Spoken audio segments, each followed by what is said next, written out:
नमस्कार जी, मेरा नाम डॉक्टर श्रेय जैन है और मैं न्यूरोसर्जन हूँ सर गंगाराम हॉस्पिटल में। एपिलेप्सी बीमारी क्या होती है? एपिलेप्सी बीमारी वो बीमारी होती है जिसमें पेशेंट को लगातार मिर्गी के दौरे आते रहते हैं। अब ये दौरे जो होते हैं काफी लोगों में किसी कारण की वजह से होते हैं। फॉर एग्जाम्पल कोई इन्फेक्शन हो जाना ब्रेन में, या कोई ट्यूमर होना, या नसों का कोई गुच्छा होना जिसकी वजह से ब्रेन इरिटेट होता रहता है और दौरे पड़ते रहते हैं। बट कुछ ऐसे लोग होते हैं जिनमें कोई कारण निकल के नहीं आता है। उनमें ना तो बॉडी के केमिकल्स में कोई चीज गड़बड़ होती है, ना ही उनकी किसी भी इमेजिंग में ऐसी चीज निकल के आती है जिसको कि हम कह सकते हैं कि दौरे इसी वजह से हैं। तो ऐसे केसेस को हम एपिलेप्सी में गिनते हैं। अब एपिलेप्सी का इलाज क्या है? हमारे पास है काफी सारी ऐसी दवाइयां अवेलेबल जो कि हम मिर्गी के दौरों को कंट्रोल करने के लिए पेशेंट्स को दे सकते हैं। ज्यादातर मिर्गी के दौरे दवाइयों से अच्छा कंट्रोल हो जाते हैं, बट ऐसे भी कुछ लोग होते हैं जिनको या तो 5 या 6 दवाइयां लेने के बावजूद दौरे कंट्रोल नहीं हो रहे होते, या फिर उनको दौरे की दवाइयों के साइड इफेक्ट्स होने शुरू हो जाते हैं। किसी को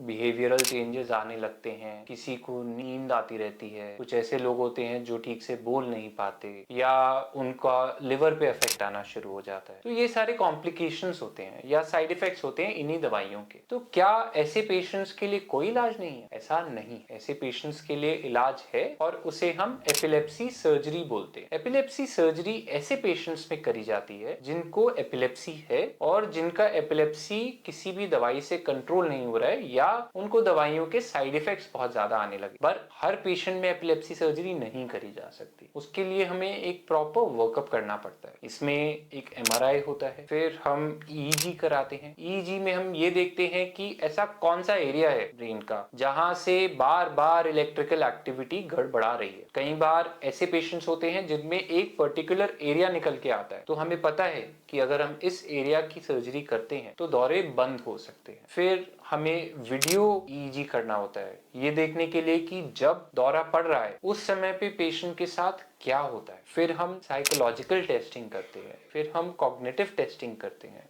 ये सब चीजें इसलिए करी जाती हैं ये देखने के लिए कि कोई बिहेवियरल इश्यूज तो नहीं है, साथ में बाकी जो मानसिक संतुलन है या जो कॉग्निटिव एबिलिटीज हैं वो कैसी काम करती हैं। जब ये सारा वर्कअप बहुत अच्छे से करा जाता है उसके बाद डिसाइड करा जाता है कि किस एरिया में कितनी सर्जरी करनी है। इस तरह की सर्जरी का जब डिसीजन लिया जाता है, क्योंकि वो इतने सारे वर्कअप के बाद होती है, तो सक्सेस के चांसेस काफी अच्छे होते हैं। अब जो हम एपिलेप्सी के लिए सर्जरी करते हैं, कई बार वो ओपन सर्जरी होती है जिसमें कि हम जो एरिया है जिसकी वजह से बार बार दौरे पड़ रहे हैं उसको निकाल रहे हैं। कई बार हम जो ब्रेन के सर्किट्स हैं उनको इंटरप्ट करते हैं। ऐसी सर्जरी के दौरान हम ब्रेन की इलेक्ट्रिकल एक्टिविटी को ऑपरेशन के दौरान भी मॉनिटर करते हैं, ताकि ऑपरेशन करते करते हमें पता लगे कि हम सही सर्जरी कर रहे हैं या नहीं। और अगर हमें कहीं पे भी डाउट लगता है कि पेशेंट को शायद फायदा नहीं होगा, वहां हम सर्जरी नहीं करते हैं। और भी कुछ ऐसे ऑप्शंस हैं हमारे पास, जैसे हम स्टीरियोटैक्टिक लीजनिंग कहते हैं, जिसमें कि अगर एक एरिया से बार बार दौरा पड़ रहा है उस एरिया को हम एक पतले से तार के साथ जला देते हैं, ताकि उस एरिया से इलेक्ट्रिकल एक्टिविटी गड़बड़ा के निकलनी बंद हो जाए और दौरे वहीं के वहीं रुक जाए। इन सब ऑप्शंस को भी हमें ध्यान में रखना चाहिए और ये नहीं सोचना चाहिए कि अगर मिर्गी के दौरे कंट्रोल नहीं हो रहे हैं तो इसका मतलब उनका कुछ इलाज ही नहीं। Thank you.